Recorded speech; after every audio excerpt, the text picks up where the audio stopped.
ஜம்மு காஷ்மீரை தொழில் ரீதியாக உயர்த்த உறுதியாக இருப்பதாக அம்மாநில முதல்வர் ஒமர் அப்துல்லா தெரிவித்துள்ளார். வணிகம் செய்வதை எளிமைப்படுத்துதல், புகார்களை குறைப்பது, கட்டுப்பாடுகளை நீக்குவது ஆகியவற்றில் ஏற்பட்டுள்ள முன்னேற்றத்தை மதிப்பாய்வு செய்வதற்கான உயர்மட்ட கூட்டம் ஜம்முவில் நடைபெற்றது. பிரதமர் அலுவலகம், நிதி ஆயோக், தொழில் மற்றும் உள்நாட்டு வர்த்தக மேம்பாட்டுத்துறை, MSME அமைச்சகம் உள்ளிட்ட முக்கிய நிறுவனங்களுடன் இணைந்து மத்திய அமைச்சரவை செயலகம் இந்த உயர்மட்ட கூட்டத்திற்கான ஏற்பாடுகளை செய்துள்ளது. இந்த கூட்டத்தில் பேசிய ஜம்மு காஷ்மீர் முதல்வர் ஒமர் அப்துல்லா, தேவையற்ற விதிமுறைகளை நீக்குவது, சுமைகளை குறைப்பது உள்ளிட்டவற்றில் கவனம் செலுத்த வேண்டும் என்பதற்காகவே இந்த கூட்டம் நடைபெறுகிறது. இதன் நோக்கத்தை கருத்தில் கொண்டு அதிகாரிகள் செயல்பட வேண்டும் என்று அறிவுறுத்தியுள்ளார். தற்போது அடையாளம் காணப்பட்டுள்ள செயல் திட்டங்களில் பெரும்பாலானவை 5 முதல் 6 மாதங்கள் வரையிலான காலக்கெடுவை கொண்டவை.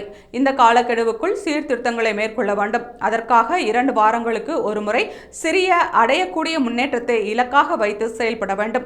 அதில் தாமதம் ஏற்படுமானால் அதற்கான காரணங்களை ஆராய வேண்டும். சீர்திருத்தங்களின் முன்னேற்றம் ஒவ்வொரு 2 மாதங்களுக்கும் மதிப்பீடு செய்யப்படும். வணிக வாய்ப்புக்கான சூழலை வளர்ப்பதற்கும் பல்வேறு துறைகளில் கட்டமைப்புகளை ஒழுங்குபடுத்துவதற்கும் ஜம்மு காஷ்மீர் அரசாங்கம் உறுதி பூண்டுள்ளது என்று தெரிவித்துள்ளார். இந்த நடவடிக்கையால் ஜம்மு காஷ்மீரில் தொழில் ரீதியான வளர்ச்சி எட்டப்படும் என்று எதிர்பார்க்கப்படுகிறது. கலவர பூமியாக இருந்த ஜம்மு காஷ்மீர் வளர்ச்சியை நோக்கிய பயணத்தை தொடங்கியுள்ளது.